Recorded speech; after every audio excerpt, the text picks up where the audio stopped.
Hello everyone, my self Rahul Gunawat. और आज हम बात करेंगे कि जो कोलिनर्जिक एगोनिस्ट के बारे में बात कर रहे थे, तो ये कोलिनर्जिक एगोनिस्ट का सेकंड वीडियो है।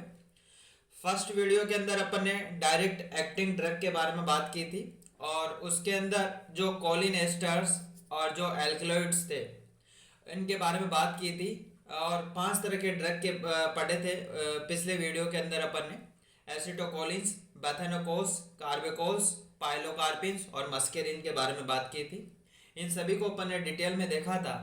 अब इस वीडियो के अंदर अपन इनडायरेक्ट एक्टिंग ड्रग के बारे में बात कर रहे हैं। अगर इनडायरेक्ट एक्टिंग ड्रग की अगर जब भी बात की जाए तो ये 2 तरह के ग्रुप में फर्दर क्लासीफाई होता है। एक होता है रिवर्सिबल इनडायरेक्ट एक्टिंग ड्रग और एक होता है इरिवर्सिबल इनडायरेक्ट एक्टिंग ड्रग। जो रिवर्सिबल इनडायरेक्ट एक्टिंग ड्रग है ये फर्दर क्लासीफाई होता है सोल्यूबिलिटी के बेसिस पे 2 तरह के क्लासेस में, एक लिपिड सोल्यूबल और एक वाटर सोल्यूबल्स। सबसे पहले अपन बात करेंगे लिपिड सोल्यूबल के बारे में। तो लिपिड सोल्यूबल्स के अंदर अपन 5 तरह के ड्रग के बारे में बात करेंगे, और जो वाटर सोल्यूबल की अगर बात की जाए तो इसके अंदर 3 तरह के ड्रग के बारे में बात करेंगे। तो इस वीडियो के अंदर अपन इन 5 और ये 3 8 तरह के ड्रग के बारे में बात करेंगे, मतलब लिपिड सोल्यूबल और वाटर सोल्यूबल, मतलब रिवर्सिबल इनडायरेक्ट एक्टिंग ड्रग के बारे में बात करेंगे।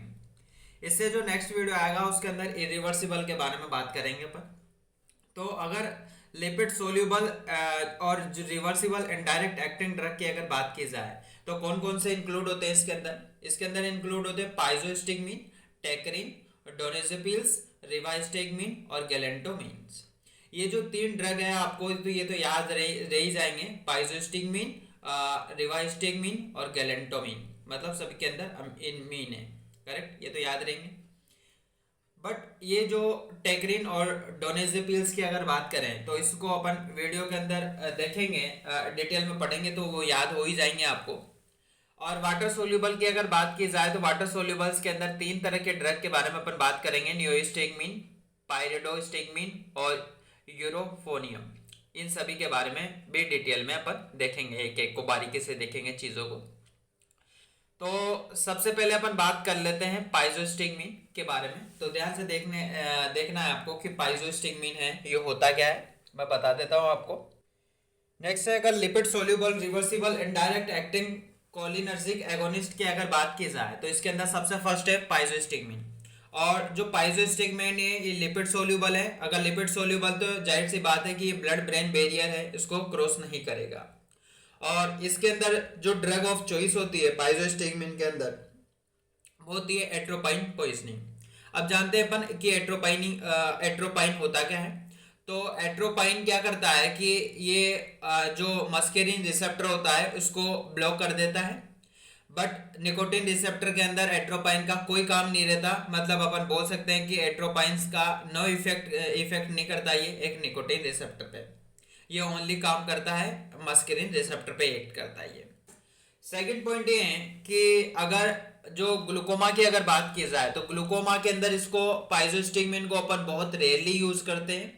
क्यों यूज करते हैं? क्योंकि कॉम्प्लिकेशन, क्योंकि अगर इसका कॉम्प्लिकेशन हो जाता है जिसकी वजह से जो कैटरेक्ट की जो प्रॉब्लम है वो हो जाती है, करेक्ट। तो on chronic use it accelerated the cataract formation, so rarely use in the glaucoma, correct. Next condition की अगर बात की जाए तो नेक्स्ट मैं बता देता हूँ आपको, ध्यान से देखिएगा। तो नेक्स्ट अपन बात कर रहे हैं कि हमारे ब्रेन है, उस ब्रेन के अंदर एक एरिया होता है बेसल न्यूक्लियस ऑफ माइनेट्स। ये जो बेसल न्यूक्लियस ऑफ माइनेट्स होता है इसका फंक्शन क्या होता है कि ये जो मेमोरी है इसको अक्वायरिंग और रिटेनिंग करता है। और ये कौन करता है कि जो ये क्या करता है कि जो एसिटोकोलिन्स होता है जो हमारे ब्रेन के अंदर, उस एसिटोकोलिन्स की हेल्प से ये अक्वायरिंग और रिटेनिंग करता है मेमोरी। अब कंडीशन क्या हो जाती है कि इस बेसल न्यूक्लियस ऑफ माइनेट्स की अगर बात की जाए, इसके अंदर जो कोलिनर्जिक न्यूरॉन्स प्रेजेंट होते हैं, इस कोलिनर्जिक न्यूरॉन्स इसके अंदर जो प्रेजेंट है उनका क्या है, डिजनरेशन हो जाता है। जाहिर सी बात है कि अगर उसका डिजनरेशन हो जाएगा अगर कोलिनर्जिक न्यूरॉन का, तो ये अक्वायरिंग और रिटर्निंग मेमोरी नहीं होगी। मतलब अपन बोल सकते हैं कि ये इसका फंक्शन है, लॉस हो जाएगा। मतलब अपन बोल सकते हैं कि मेमोरी है पर्सन की, वो लॉस हो गई। अब जब पर्सन की मेमोरी लॉस हो जाती है, जिसके कारण क्या हो जाता है कि एल्जाइमर डेमेंशिया हो जाता है और सिनाइल डेमेंशिया हो जाता है। डेमेंशिया का मतलब ये होता है कि लॉस ऑफ मेमोरी हो जाना। और सेनाइल्स क्यों बोला, क्योंकि और ये अक्सर जो जैसे जैसे उम्र बढ़ती है, बुढ़ापे के अंदर भी ये जो डेमेंशिया ये कंडीशन हो जाती है। ट्रीटमेंट की अगर जभी भी अपन बात करें तो ट्रीटमेंट क्या है इसके अंदर, इसका ट्रीटमेंट क्या करना पड़ेगा अपन को। मैंने कहा कि एल्जाइमर डेमेंशिया क्यों हो जाता है, क्योंकि बेसल न्यूक्लियस ऑफ माइनेट्स के अंदर जो कोलिनर्जिक जो न्यूरॉन्स हैं, ये इसका डिजनरेशन हो गया। करेक्ट। मतलब ये एसिटोकोलिन्स, तो उसके लिए अपन को क्या करना पड़ेगा, एसिटोकोलिन्स बढ़ाना पड़ेगा। अगर एसिटोकोलिन्स बढ़ा ब्रेन के अंदर तो जाहिर सी बात है कि कोलिनर्जिक न्यूरॉन बढ़ेगा, जिसकी वजह से एल्जाइमर मेमोरी लॉस नहीं होगी और एल्जाइमर से डेमेंशिया से ट्रीटमेंट कर सकते हैं अपन। तो ब्रेन के अंदर एसिटोकोलिन्स जब बढ़ाना पड़ेगा तो कहने का मतलब ये है कि हमें लिपिड सोल्यूबल ड्रग है वो देना पड़ेगा, और ये 100% है हमारे ब्रेन के अंदर एंटर करेगा। तो जाहिर सी बात है कि इसके अंदर लिपिड सोल्यूबल ड्रग देंगे तो दिमाग में एक चीज आ जाती है कि लिपिड सोल्यूबल तो पाइजोस्टिगमिन भी है, तो उसको भी दे सकते हैं। हाँ, वैसे क्वेश्चन तो आ जाता है, पर पाइजोस्टिगमिन को हम इसके अंदर नहीं देते एल्जाइमर डेमेंशिया के अंदर। क्यों नहीं देते? क्योंकि जो पाइजोस्टिगमिन की अगर बात की जाए तो वो हमारे ब्रेन के अलावा बॉडी पे जो और भी जो ऑर्गन है बॉडी के, वहां पे भी वो काम करता है। बट टेक्रीन की अगर बात की जाए तो टेक्रीन एक ऐसा ड्रग है जो ओनली ब्रेन पे काम करता है, इसलिए हम टेक्रीन को ड्रग ऑफ चॉइस है वो इसको लेते हैं अपन। बट रिसेंट टाइम की अगर बात की जाए तो अब टेक्रीन को भी यूज नहीं लेते, कुछ टाइम तक टेक्नीन को यूज किया। बट अभी अगर प्रेजेंट टाइम की अगर बात की जाए तो अब डोनेजोपिल्स, रेवास्टेगमिन और गैलेंडोमाइंस को यूज करते हैं। क्यों यूज करते हैं टेक्रीन को, क्यों यूज नहीं करते अब? वो इसलिए नहीं करते क्योंकि टेक्रीन पहले यूज लेते थे, बट टेक्रीन का क्या था, ये एक तो शॉर्ट एक्टिंग था और ये एक हिपेटोटॉक्सिक था। बट जबकि ये कंडीशन इन न्यू जो ड्रग ऑफ चॉइस अपन ने लिया इनके अंदर नहीं होती, इसलिए अब ये जो न्यू ड्रग ऑफ चॉइस डोनेजेपिल, सिवास्टेगमिन और गैलेंटोमाइन चूज करते हैं टेक्रीन के जगह। करेक्ट। अब हम बात करेंगे, पाइजोस्टिगमिन हो गई, अब बात कर लेते हैं नियोस्टिगमिन के बारे में बात करते हैं। ध्यान से देखिएगा नियोस्टिगमिन क्या होता क्या है। अगर नियोस्टिगमिन की अगर जभी भी बात की जाए तो कहने का मतलब ये है कि जो नियोस्टिगमिन होता है ये एक वाटर सोल्यूबल और reversible and direct acting cholinergic agonist होता है। और ये एक तरह का, कहने का मतलब ये है कि वाटर सोल्यूबल है, तो कहने का मतलब ये है कि ये ब्रेन पे इफेक्ट नहीं करेगा। और जब ब्रेन पे इफेक्ट नहीं करेगा जिसकी वजह से ये ब्लड ब्रेन बैरियर है उसको क्रॉस नहीं कर पाएगा। और ये सेंट्रल साइड इफेक्ट भी बहुत कम होता है इसका, क्योंकि वाटर सोल्यूबल है, ब्लड ब्रेन बैरियर को तो क्रॉस नहीं कर पाएगा, और सेंट्रल साइड इफेक्ट होता है क्योंकि ब्रेन पे एक्ट नहीं करता ये। अब सेकंड पॉइंट है कि ये जो नियोस्टिगमिन है ये हमारे न्यूरोमस्कुलर जंक्शन, गैस्ट्रोइंटेस्टाइनल ट्रैक्ट और यूरिनरी ब्लैडर तीनों पे एक्ट करता है। जो न्यूरोमस्कुलर जंक्शन की अगर बात की जाए तो ये तो हमारे एनएम रिसेप्टर पे एक्ट करता है। जीआईटी और यूरिनरी ब्लैडर की अगर बात की जाए तो ये हमारे M3 रिसेप्टर पे एक्ट करता है। अगर एक्शन देखने से पहले मैं इसके यूजेस देख लेता हूं। अगर यूजेस की अगर बात की जाए तो ये माइस्थेनिया ग्रेविस हैं, उसके अंदर भी ये यूज होता है। होता क्या है माइस्थेनिया ग्रेविस के अंदर कि जो ऑटो एंटीबॉडीज हैं उसका प्रोडक्शन हो जाता है माइस्थेनिया ग्रेविस के अंदर, और वो ऑटो अगर उसका प्रोडक्शन हो जाता है ऑटो एंटीबॉडीज का किसके, एनएम रिसेप्टर के अगेंस्ट में एट न्यूरोमस्कुलर जंक्शन पे, जिसकी वजह से क्या हो जाता है कि न्यूरोमस्कुलर जंक्शन है वो उसका रिसेप्टर है वो डिक्रीज हो जाता है, जिसकी वजह से हमारी मसल से वीक हो जाती है। और जब मसल से हमारी वीक हो जाती है तो फिर उस केस के अंदर हम क्या करते हैं, नियोस्टिगमिन देते हैं पेशेंट को। करेक्ट। सेकंड है post operative post ileus and urinary retention की अगर बात की जाए तो इनको अपन ने डिटेल में पढ़ा था जब बेथेनोकोस ड्रग पढ़ा था अपन ने, तो वहां पे देखा था इनको डिटेल में।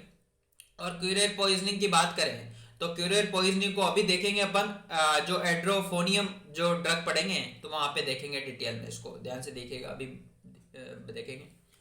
अब जब मैंने कहा कि माइस्थीनिया ग्रेविस के अंदर जो मसल्स है अगर वीक हो गई तो ये दो तरह से एक्शन करेगा, या तो डायरेक्ट करे या इनडायरेक्ट करे। डायरेक्ट एक्ट कैसे करेगा, ये डायरेक्ट हमारी जो एनएम रिसेप्टर होता है, न्यूरोमस्कुलर जो रिसेप्टर होता है, इस पे डायरेक्ट स्टिमुलेट करेगा, एनएम रिसेप्टर पे डायरेक्ट एक्ट करेगा एट न्यूरोमस्कुलर जंक्शन के वहां पे। इनडायरेक्टली अगर बात करे जाए तो इनडायरेक्टली ये क्या करेगा कि जो एसिटोकोलिन्स एस्ट्रेज हैं उसको इनिबिट कर देगा, और जिसकी वजह से जो एसिटोकोलिन्स है उसका प्रोडक्शन बढ़ जाएगा न्यूरोमस्कुलर जंक्शन पे। करेक्ट। अब नेक्स्ट अपन बात करते हैं, नियोस्टिग्मिन की बात हो गई, पायरोस्टिग्मिन और जो नियोस्टिग्मिन की बात हो गई, और जो फिजियोस्टिग्मिन की भी बात कर ली। अब बात करते हैं पायरिडोस्टिग्मिन के बारे में, ध्यान से देखिएगा। अगर हम बात करें एक पायरिडोस्टिग्मिन की अगर बात की जाए तो जो पायरिस्टिग्मिन और नियोस्टिग्मिन है इसकी मोस्ट ऑफ द जो चीज़ें हैं वो समान है, बस जो कुछ चीज़ें हैं डिफरेंट है, वो क्या है वो मैं बता देता हूँ। पहला पॉइंट तो ये है कि जो पायरिडोस्टिग्मिन की अगर बात की जाए तो इसका जो एक्शन करने का जो ड्यूरेशन है वो नियोस्टिग्मिन से बड़ा होता है, लॉन्गर होता है, ज़्यादा होता है। सेकंड ये है कि ये जो लेस पोटेंट होती है नियोस्टिग्मिन से, सेकंड पॉइंट ये है। थर्ड पॉइंट ये है कि माइस्थीनिया पेशेंट के अंदर ये बेटर टॉलरेंस होती है। करेक्ट। एक खास बात यह है कि नियोस्टिग्मिन और जो पायरिडोस्टिग्मिन है जब अपन पेशेंट को देते हैं माइस्थीनिया ग्रेविस वाले पेशेंट को, तो उसके अंदर एक चीज़ आपको याद रखनी है, और इस चीज़ का आप हमेशा याद रखिएगा कि माइस्थीनिया ग्रेविस वाले पेशेंट के अंदर जो जब नियोस्टिग्मिन और पायरिडोस्टिग्मिन देते हैं तो उसके साथ साथ हमें एट्रोपाइंस भी देते हैं। करेक्ट। और ये एट्रोपाइंस क्या करती है कि अब अपन को पता है कि हम चाहते क्या है कि निकोटिन रिसेप्टर है स्टिमुलेट हो, ओनली निकोटिन रिसेप्टर स्टिमुलेट हो, मतलब मस्कुलिन रिसेप्टर एक्ट ना हो। करेक्ट। तो इसलिए क्या है कि जो एट्रोपाइंस देते हैं इसके साथ साथ, तो ये एट्रोपाइंस क्या करता है कि मस्कुलिन रिसेप्टर को ब्लॉक कर देता है, जिसकी वजह से ओनली जो निकोटिन रिसेप्टर है वही एक्ट होता है, और जिसकी वजह से जो माइस्थीनिया ग्रेविस वाला जो पेशेंट है वो उस सही हो जाता है। करेक्ट। उसकी जो मसल्स वीक हो जाती है वो सही कर देते हैं, एसिटोकोलिन्स का लेवल बढ़ा देता है वो, और प्रिवेंट करता है ये साइड इफेक्ट। तो ये सारी चीज़ें देखी। अब नेक्स्ट अपन बात करते हैं, ध्यान से देखिएगा। अगर बात की जाए एंड्रोफोनियम की, अगर बात की जाए तो एंड्रोफोनियम है ये एक रैपिड ऑनसेट होता है, और ये इसका जो एक्ट करने का जो ड्यूरेशन है वो बहुत ही शॉर्ट है, 8 से 10 मिनट होता है। अब इसके यूजेस की अगर बात की जाए एड्रोफोनियम के, तो पहला यूज है इसका कि in diagnose of myasthenia gravis, myasthenia gravis का जो पेशेंट होता है उसके डायग्नोसिस के अंदर यूज करते हैं। कैसे? क्योंकि अपन ने कहा कि माइस्थीनिया ग्रेविस के अंदर क्या होता है कि एक ऑटो एंटीबॉडीज का प्रोडक्शन हो जाता है अगेंस्ट एनएम रिसेप्टर के अगेंस्ट में एट न्यूरोमस्कुलर जंक्शन पे। तो कहने का मतलब एनएम रिसेप्टर है वो उसका वो डिक्रीज हो जाता है, जिसकी वजह से मसल से वीक हो जाती है। करेक्ट। तो उस केस के अंदर अपन क्या करते हैं, पेशेंट को एड्रोफोनियम देते हैं। सेकेंड पॉइंट है to differentiate between the myasthenia crisis and the cholinergic crisis. कहने का मतलब ये है कि माइस्थीनिया ग्रेविस के अंदर अपन ने देखा कि जो मसल से वीक हो जाती है। करेक्ट। एक तो ये एक सेकंड होता है, और देखते हैं अपन कि जो हमारी मसल्स है वो दो तरह से वीक हो सकती है। कैसे? या तो न्यूरो जो एनएम रिसेप्टर है अगर इसका प्रोडक्शन कम हो जाए जिसकी वजह से भी जो मसल से वीक हो सकती है। सेकंड, अगर इसका एनएम रिसेप्टर है अगर इसका स्टिमुलेशन ज्यादा हो जाए जिसकी वजह से भी मसल से वीक हो सकती है। तो जब हमारी जो मसल से जब एनएम रिसेप्टर का स्टिमुलेट कम हो गया जिसकी वजह से हो रही है तो उसको तो हम माइस्थीनिया ग्रेविस बोलेंगे। बट अगर इसका स्टिमुलेशन ज्यादा हो रहा है एनएम रिसेप्टर का न्यूरोमस्कुलर जंक्शन पे, तो जिसकी वजह से मसल्स अगर वीक हो जाती है उसको कोलिनर्जिक क्राइसिस बोलते हैं। तो दोनों ही केस के अंदर मसल्स वीक हो रही है, बट दोनों के जो रीजन है वो डिफरेंट डिफरेंट है। तो ये माइस्थीनिया क्राइसिस और जो कोलिनर्जिक क्राइसिस है इन दोनों को डिफरेंस करने में भी करवाती है। अब दिमाग में एक चीज आ जाती है कि इनको हम कैसे डिफरेंशिएट करें, उसके लिए एक एंड्रोफोनियम टेस्ट करवाया जाता है, कैसे अभी देखेंगे अपन। सेकंड, ये जो थर्ड इसका जो यूज है वो है preferred in the curare poisoning due to rapid onset of action. अब जाहिर सी बात है कि मैंने कहा था कि आगे जाके मैं क्यूरर पॉइजनिंग के बारे में बात करूंगा, तो वो यहाँ पे बात करूंगा यार। अब जाहिर सी बात है कि पॉइजनिंग हो रही है तो हमें क्या है, बहुत रैपिड ऑनसेट पे एक्शन करवाना है, तो उसके लिए अपन एड्रोफोनियम देते हैं, करेक्ट। तो क्यूरेर पॉइजनिंग के केस के अंदर भी ये देते हैं अपन। अब मैंने कहा कि मसल्स वीक हो जाती है तो हम कैसे पता लगाएं कि ये माइस्थीनिया ग्रेविस वाला पेशेंट है या कोलिनर्जिक क्राइसिस वाला पेशेंट है। ध्यान से देखिएगा, बता देता हूँ वो भी आपको मैं। तो जो एड्रोफोनियम टेस्ट है इसके अंदर क्या करते हैं अपन कि एड्रोफोनियम देते हैं अपन, और ये जो इसको इंट्रावेनमली दिया जाता है, और ये क्या करता है कि न्यूरोमस्कुलर जंक्शन पे एसिटोकोलिन से उसका प्रोडक्शन बढ़ा देता है। अब होता क्या है कि अगर इसके जो अगर सिम्टम्स है जो ये दिया, और जो अगर एसिटोकोलिन है अगर उसका ये अगर इम्प्रूवमेंट हो रहा है, बढ़ रहा है अगर वो, तो जाहिर सी बात है कि माइस्थीनिया ग्रेविस वाला बंदा है वो।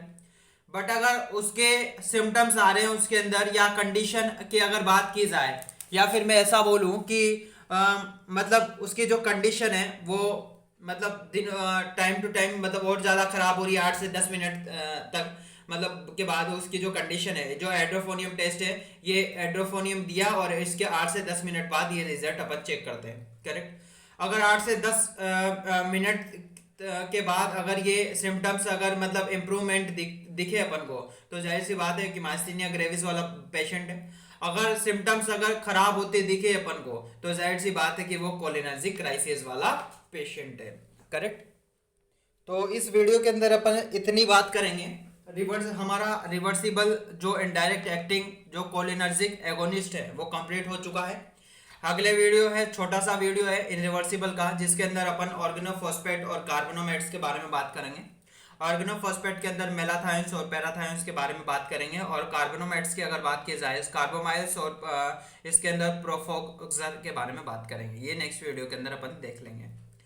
तो आशा करता हूँ कि वीडियो आपको पसंद आई हुई होगी। अगर ऐसा हुआ है तो please like share and subscribe my medicos studio YouTube channel, और जो इसके नोट्स है वो अपने टेलीग्राम चैनल पे अपलोड कर दूंगा मैं, वहाँ से आप देख सकते हो। और जो भी अगर जिसने चैनल सब्सक्राइब नहीं किया है तो वो चैनल सब्सक्राइब कर दे, और जो भी चैनल पे नए हैं वो अपने फ्रेंड्स और अपने बैचमेट्स को ज़्यादा से ज़्यादा चैनल शेयर करें और उनसे सब्सक्राइब के लिए बोले। आशा करता हूँ हम मिलते हैं अगले नेक्स्ट वीडियो के अंदर। जब तक के लिए थैंक यू।